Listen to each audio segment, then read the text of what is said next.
जसो बिरहु सोचहु दिन राति, रटहु निरंतर गुण गन पाति। रघुकुल तिलक सुजन सुखदाता, आयो कुशल देव मुनि त्राता। जिनके ब्रह में आप दिन रात सोचा करते हैं, रटते रहते हैं, जिनके गुण समूहों की पंक्तियों को आप निरंतर रटते रहते हैं, वे ही हैं रघुकुल के तिलक, सज्जनों को सुख देने वाले और देवी देवताओं तथा मुनियों के रक्षक राम सकुशल आ गए हैं। यह वह पंक्ति है जब भगवान श्री राम अयोध्या आए थे 14 वर्ष के वनवास के बाद।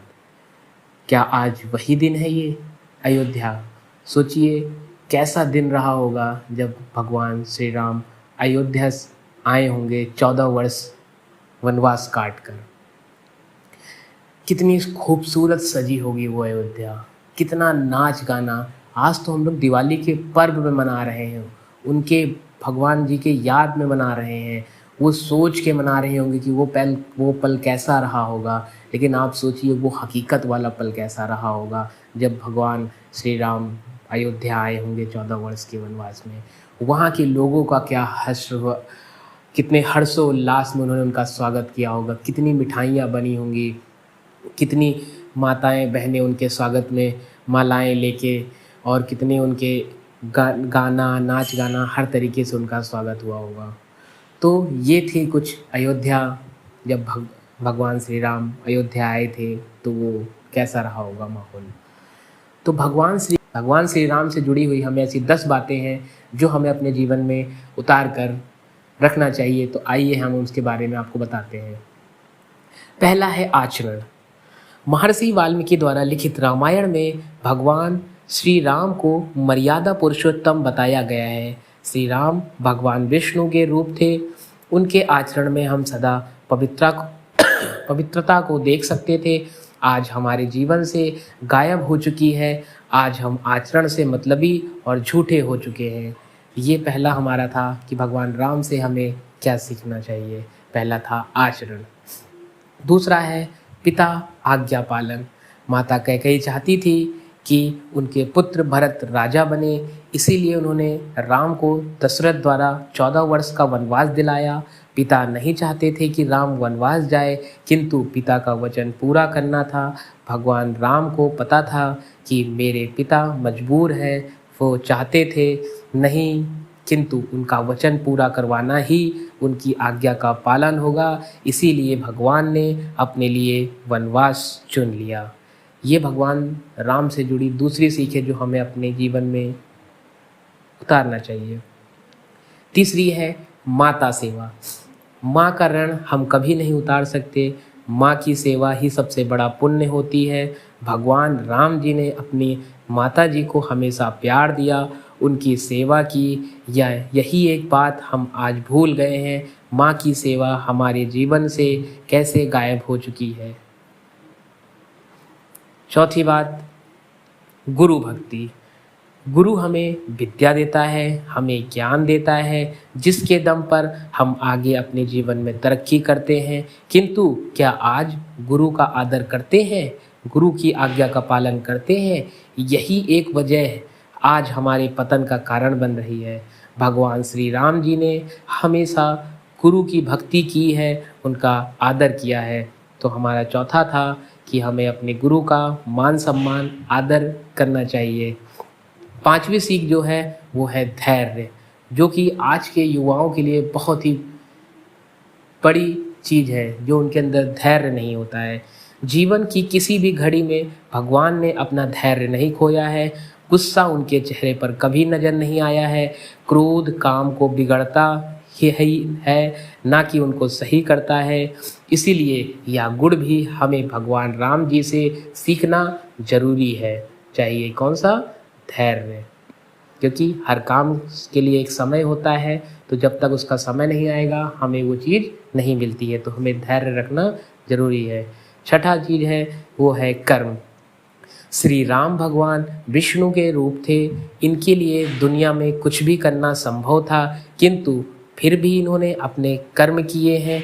कई बार हम दुनिया में कर्म नहीं करना चाहते हैं, बस बैठे बैठे फल की इच्छा करते हैं। किंतु हमें समझना चाहिए कि जब भगवान ने भी कभी कर्म किया है तो क्या हम क्यों उनके करने से डरते हैं।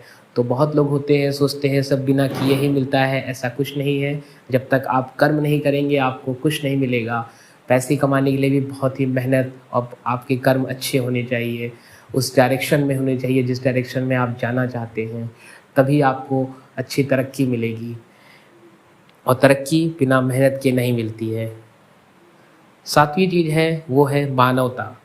मानवता परो धर्म, मानवता से बड़ा कोई धर्म नहीं है। राम जी ने हमेशा मानवता को सबसे बड़ा धर्म माना है। युद्ध ना हो इसीलिए भगवान राम अंत तक प्रयास करते रहे। आज हम मानवता को भूल चुके हैं। सड़क पर भी कोई इंसान मरता देखते हैं तो उसकी मदद की कोशिश भी हम लोग नहीं करते हैं। तो हमें अपने जीवन में मानवता ज़रूर रखनी चाहिए। वो जो कोई चाहे कोई भिखारी हो, चाहे कोई कुत्ता हो या कोई इंसान हो, मतलब कोई भी हो, सबके प्रति हमें मानवता रखनी चाहिए। आज दिवाली का पर्व है तो हमें कोशिश करनी चाहिए कि हमारे अगल बगल जितने भी गरीब दुखी लोग हैं उनकी जो हमें मदद हो सके हमें करनी चाहिए। भले ही हम थोड़े से कम पटाखे फोड़ के उस पैसे को बचा के उस गरीब की मदद कर सकें, तो ये हमें हमारी मानवता को दर्शाएगा। आठवीं चीज़ है जो हमें भगवान राम से सीखनी चाहिए वह है धर्म की रक्षा। धर्म से आगे कोई नहीं होता। यदि हमारा धर्म ही खत्म हो जाएगा तो हम तो खुद ब खुद खत्म हो जाएंगे। हमें राम जी से सीखना चाहिए कैसे हमें धर्म की रक्षा करनी है। धर्म की रक्षा के लिए यदि कोई लड़ाई भी हमें करनी पड़े तो हमें मुंह नहीं फेरना चाहिए। नवी चीज़ जो हमें भगवान राम से सीखनी चाहिए वो है नियति को स्वीकार करना। नियति में जो लिखा हुआ है हमें वह स्वीकार करना आना चाहिए। नियति से ना कोई लड़ सका है ना ही कोई लड़ सकता है, बस हाँ इसे साथ हम दोस्ती जरूर कर सकते हैं। यही काम भगवान श्री राम जी ने किया था। कभी नियति को बदलने की कोशिश इन्होंने नहीं की है। नियति मतलब यहाँ पे जो आपके साथ हो रहा है वो आपके साथ होता रहेगा, आप उसको बदल नहीं सकते हैं, उसमें प्रयास कर सकते हैं और अपने कर्मों में सुधार कर सकते हैं तो जाके वो भले ही कुछ परिवर्तन हो। दूसरों की चुगली नहीं करिए। राम जी ने कई बार दूसरों को यह शिक्षा दी है कि भूल कर भी हमें दूसरों की चुगली नहीं करनी चाहिए। इससे मिलने वाला पाप बहुत घातक रहता है और इंसान तरक्की नहीं कर पाता है। आज हम 24 घंटे में से अधिकतर समय दूसरे की चुगली कर कर उनके बुरे के बारे में ही सोचते हैं, क्योंकि आज का समाज जो है वो अपने से ज़्यादा दूसरों की चिंता उनको ज़्यादा है कि इनके साथ ऐसा क्यों हो रहा है। तो हमें दूसरों की चुगली नहीं करनी चाहिए, अच्छाई का साथ देना चाहिए और बुरे कर्मों से हमें दूर रहना चाहिए। और जो गलत कर रहा है उसके लिए हमें आवाज़ भी उठानी चाहिए। किसी भी गलत कार्य के लिए हमें सहयोग नहीं देना चाहिए, वो चाहे हमारा सगा सहयोगी ही क्यों ना है, हमारा अपना बेटा ही क्यों ना हो। हमें कभी भी गलत चीज़ों के लिए प्रयास नहीं करना चाहिए, ना ही गलत करने वाले को साथ देना चाहिए। तो ये थी हमारी भगवान राम जी से जुड़ी 10 ऐसी बातें जो हमें अपने जीवन में उतारनी चाहिए। आज दीपावली का पर्व है, हमें बहुत ही हर्षोल्लास से मनाएं ये पर्व और अपने से बड़ों का आशीर्वाद लें, छोटों को आशीर्वाद दें, घर में खुशियाँ रहें, सभी के घर में मिठाइयाँ खाएं, मुंह मीठा करें। और मेरी तरफ से आप सभी को happy Diwali. Please subscribe my channel. जय भारत, जय हिंद, भारत माता की जय।